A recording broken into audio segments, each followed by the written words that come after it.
പറഞ്ഞു തന്നൊക്കെ ഓർമ്മയുണ്ടോ? മറക്കാൻ പറ്റുമോ? എന്റെ ജീവിതം തന്നെ അതിലായിരിക്കുന്നേ.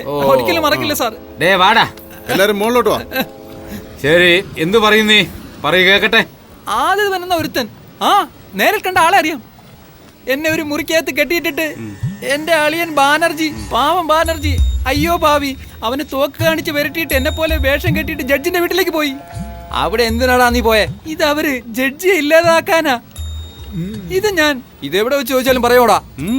ഇത് അവര്, ദൈവത്തിനാണ് സത്യം, ഇത് എവിടെ വെച്ച് ചോദിച്ചാലും പറയും. ഇത് ഞാൻ ഇവിടെ പോയി പറയും.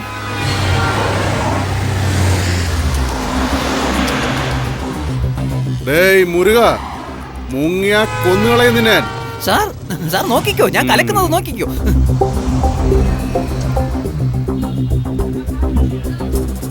അവൻ രക്ഷപ്പെട്ടെന്ന് തോന്നുന്നു. ദേ അവൻ പോയി, ദേ പോയി, അവൻ ദേ ഓടി പോകുന്നു. ചെല്ല്, ഓടിച്ചെല്ല്. എന്താപ്പാ, ആരായാലും ജാഗ്രതയോടെ ഇരിക്കണമെന്ന് പറഞ്ഞു തന്നത് നിങ്ങളല്ലേ? ഇങ്ങനെ അടികിട്ടിരിക്കുന്നല്ലോ. അവൻ കള്ളത്തരത്തിന്റെ ഉസ്താദാ. നേരത്തെ തന്നെ കായംകുളത്തൊരു തുണിക്കടക്കാരന് വേല വെച്ചിട്ട് രക്ഷപ്പെട്ട് കൽക്കട്ടയിൽ വന്നവൻ. അവനെ കൊടുക്കി പോലീസ് സ്റ്റേഷനിൽ വിട്ട് അവൻ പോവോ? പറ്റിച്ചു വല്ല പൊള്ളാച്ചിക്കും പോയി കാണും. ഇപ്പോഴൊന്ന് പറയാം, നിങ്ങളുള്ള അടുപ്പം വെച്ചിട്ട് പറയൂ, വിട്ടേക്ക്. എൻ്റെ അച്ഛന് മാത്രമല്ല, എല്ലാരും വിട്ടേക്ക്. പണം തിരിച്ചു തന്നാ എല്ലാം കഴിഞ്ഞോ? ഇതിന്റെ 100 ഇരട്ടി ചോദിച്ചാലും ഞാൻ നിങ്ങൾക്ക് തരാം. ആ ജഡ്ജിനെ കൊല്ലാൻ വേണ്ടി ആദവനെ ജഡ്ജിൽ നിന്ന് പിരിക്കണം, അത്രയല്ലേ ഉള്ളൂ. അതിനൊരു തുറുപ്പ് ചീട്ട് മാത്രം പോലീസ് സ്റ്റേഷനിലേക്ക് അയച്ചിട്ട് കാര്യമില്ല. ചീട്ടുകെട്ട് മുഴുവനായും അയക്കണം. പോലീസിന് ഫോൺ ചെയ്യടാ. പോലീസിനോ? അതെ, നിങ്ങൾ മൊത്തമായി സ്റ്റേഷനിലേക്ക് പോയിക്കോ. നിങ്ങൾ ആരാന്ന് പറയേ, ടെൽ ദം എവരിതിങ്. അപ്പൊ പോലീസ് എവിടെ പോകും? വരും, നിങ്ങളുടെ അടുത്തേക്ക് ആദവൻ വരും. ജയിലിനുള്ളിലേക്ക് അവനെ തള്ളിവിട്. വെളിയിൽ ഞാൻ ജഡ്ജിനെ കൊല്ലാം.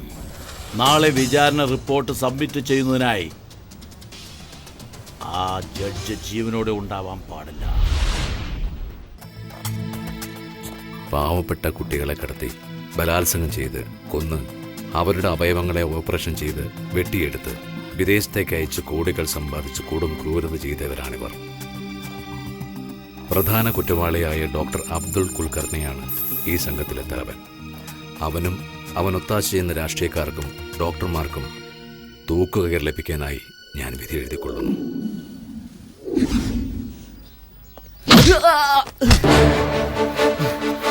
എന്തിനാ അടിക്കുന്നത്? നീ ക്രിമിനൽ അല്ലേ?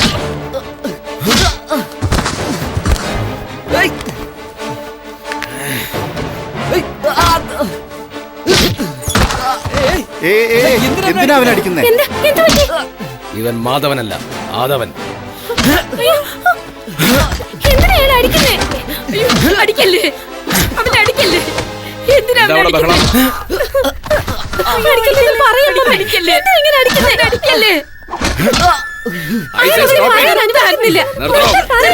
ഞാൻ പറഞ്ഞത് താൻ കേട്ടില്ലേ? I am sorry sir. എന്തിനാ അവനെ അടിക്കുന്നത്? വിളിച്ചിട്ട് വരാഞ്ഞിട്ടാണ് സാർ അടിക്കേണ്ടി വന്നത്. ഇല്ല sir,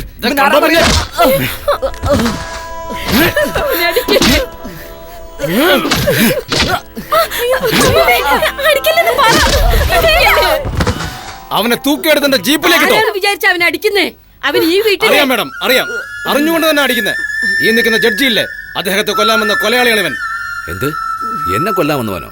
do you have any evidence for that? അവനെ വിശ്വസിക്കല്ലേ മോനെ, ഞാൻ പറയുന്നത് കേക്ക്. അവൻ നമ്മുടെ വേണ്ട, വിശ്വസിക്കണ്ട. ഞാൻ പറഞ്ഞാൽ നിങ്ങൾ വിശ്വസിക്കില്ലെന്ന് അറിയാം. Bring them.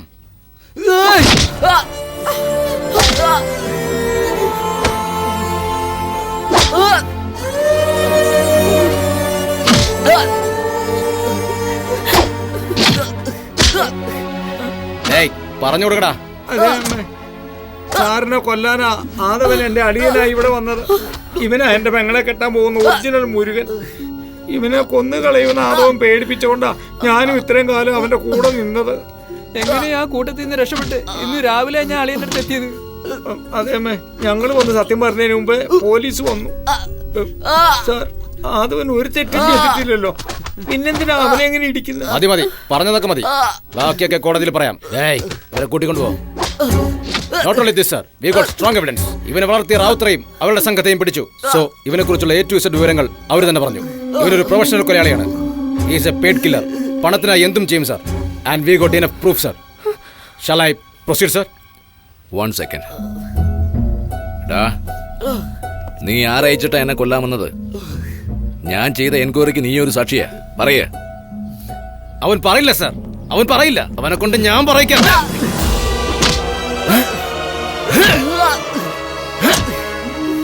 നല്ലവനായാലും കെട്ടവനായാലും ഇവിടെ ഇട്ട് അടിക്കാതെ ഇവിടെ നിന്ന് പൂട്ടിക്കൊണ്ടു പോ. Hello AC, just arresting man, do your duty. ബാക്കി കോടതിയിൽ കാണാമല്ലോ. ഇങ്ങനെയുള്ളവരെ കോടതിയിൽ കൊണ്ടുവന്നുള്ള സ്ഥിതി അങ്ങനെ അറിയാമല്ലോ.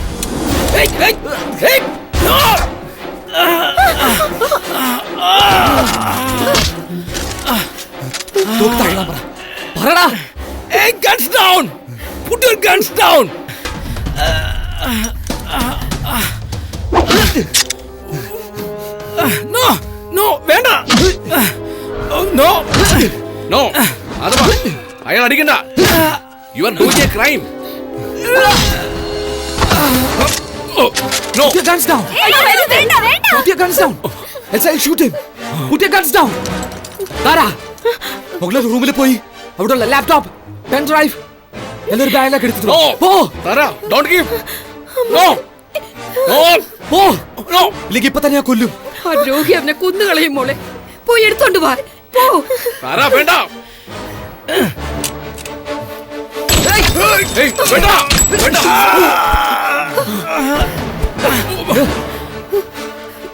വാ, കൊണ്ടുവാ. പറഞ്ഞാലോ ഉണ്ട്. എല്ലാം എടുത്തിട്ടുണ്ട്. പോ.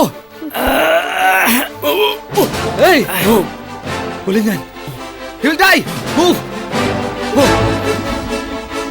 പോ. പോയി വണ്ടി എടുക്കും. കേറകത്ത് വേഗം.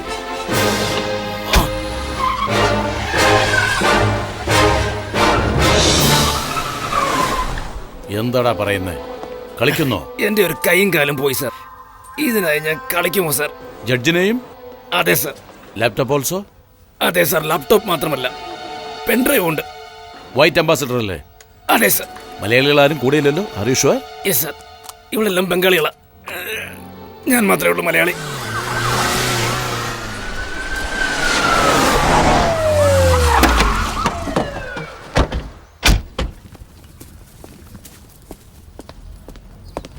സോറി മാം, എല്ലാം അറിഞ്ഞിട്ടാ വന്നേ. സാർ, ആദവനുണ്ടല്ലോ. Shut up. നീ എന്തിനാ ഇവിടെ വന്നേ? നിന്നേക്കാൾ വലിയ ഓഫീസറാ ഞാൻ. എന്നെ ഇൻഫോം ചെയ്തോ? സാർ, ആരെയോ ഫോണിൽ വിളിച്ചിട്ട് പെൻഡ്രൈവും ലാപ്ടോപ്പും എടുത്തോണ്ട് പോയത് ഇയാൾ പറഞ്ഞു. അറസ്റ്റ് ചെയ്യും. പോലീസ് കസ്റ്റഡിയിൽ വെച്ച് ഇവനെ ട്രീറ്റ്മെന്റ് കൊടുക്കുക.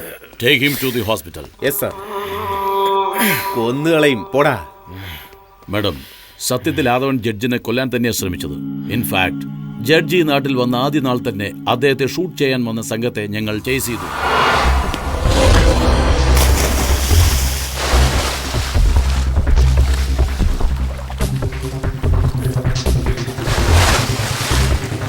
Don't move.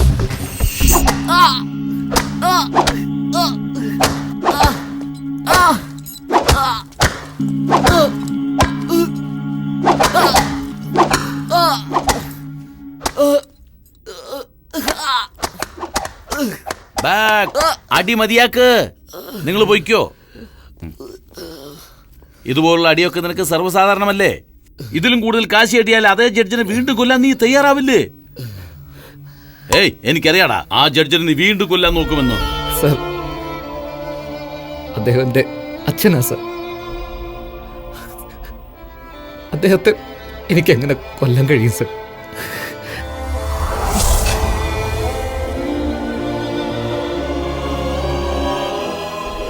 ശരി, നീയില്ലെങ്കിൽ എന്താ? വേറൊരുത്തിനെ വെച്ച് ആ ജഡ്ജിനെ എന്തായാലും കൊല്ലില്ലേ? സമ്മതിക്കില്ല. എന്റെ അച്ഛനെ കൊല്ലാൻ ഞാൻ സമ്മതിക്കില്ല. നിനക്കത് കഴിയില്ലടാ. അല്ല, കഴിയും. അവര് വലിയ ഗ്രൂപ്പാ, നിനക്ക് കഴിയില്ല. കഴിയും. കഴിയും. എന്ത് കഴിയും? 24 മണിക്കൂറും കൂടിയിരുന്ന് സംരക്ഷിക്കണം, കാവലായിരുന്നു. കഴിയുമോ? കഴിയില്ല അല്ലേ? ഞാൻ പറയുന്ന പോലെ ചെയ്താൽ കഴിയും. അതിന് നീ അപ്രൂവറായി മാറണം. ഏയ്, എന്താ ചിരിക്കുന്നേ? നിന്റെ അച്ഛന് മാത്രമല്ലടാ, എന്റെ ഡിപ്പാർട്ട്മെന്റിന് നല്ലത് ചെയ്യാനൊരു ചാൻസ്. എന്താ ചെയ്യില്ല നീ? ഞാൻ കഴിയില്ല സർ. കഴിയും. നിനക്കത് കഴിയുമെടാ. ആദവൻ വഴി കൊലയാളി സംഘത്തെയും തീവ്രവാദികളെയും ഒറ്റയടിക്ക് പിടിക്കാനാ അവൻ ഈ വീട്ടിലേക്ക് പറഞ്ഞയച്ചത്. അവനും കൊലയാളിയെ പോലെ നടിച്ചുകൊണ്ടിരുന്നു.